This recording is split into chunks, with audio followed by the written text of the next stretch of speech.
For me, long before that. As an infant, Hudson was only happy in my arms. In his toddler years, he remained glued to my side.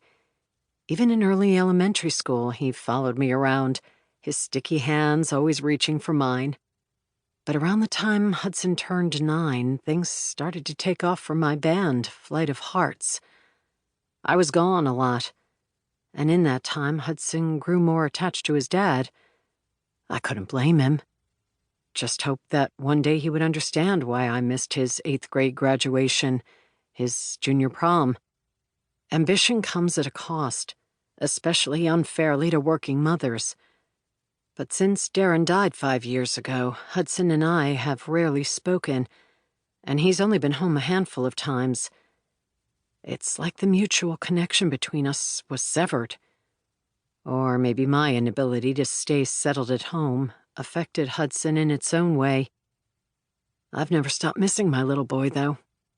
The one who would sit close to me on the couch, one hand on my arm, as if preventing my escape. And now he's here. I need him, and he's come running. Well, sure, he probably has nowhere else to go, Kendra had said to me a few days ago, a hint of bitterness in her tone. I usher Hudson inside, my hand lifting, itching to rest on his back. But I fight the urge, leaving it to hover a few inches away. I'm not a baby, Mom, I remember him saying repeatedly as a sullen, metal-mouthed teenager. He's in his mid-20s now, and I have no idea how I'm supposed to act.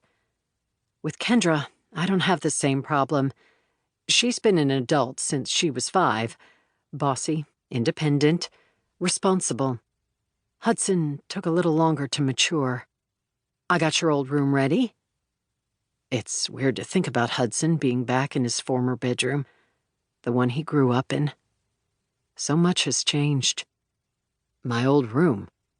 His spine straightens, his head cocking to the side. Yeah, is that a problem?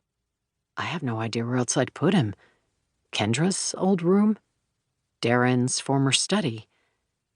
No, of course not. He runs a hand through his hair, and I catch the edge of a tattoo circling his upper right arm. I can't make out what it is, though. It's just been a while, I guess. When he makes his way up the stairs, my instinct is to trail after him, but I stop myself.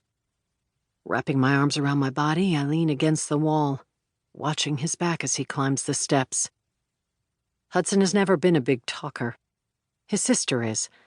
I used to joke that she sucked up all the words in our house, leaving none available for the rest of us.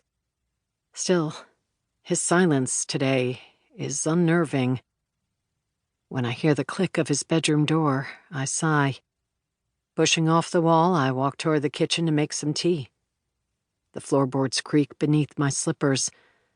The clock on the wall ticks. Bowie barks from the backyard. Other than that, it's deathly quiet, like always.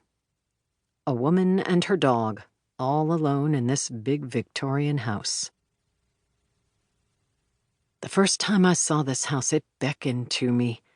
A whisper, an outstretched arm, the curl of a finger, bony but elegant.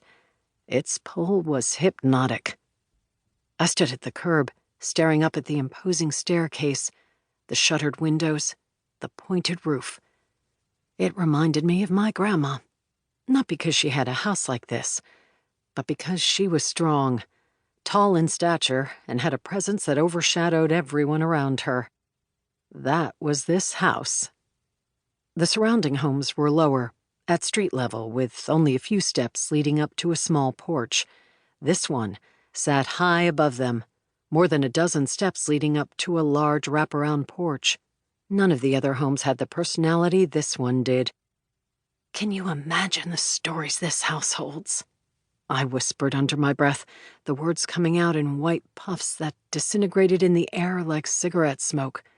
Without a word, Darren put his arm around me, steadying me as we made our way up to the front door, the cold January air enveloping us.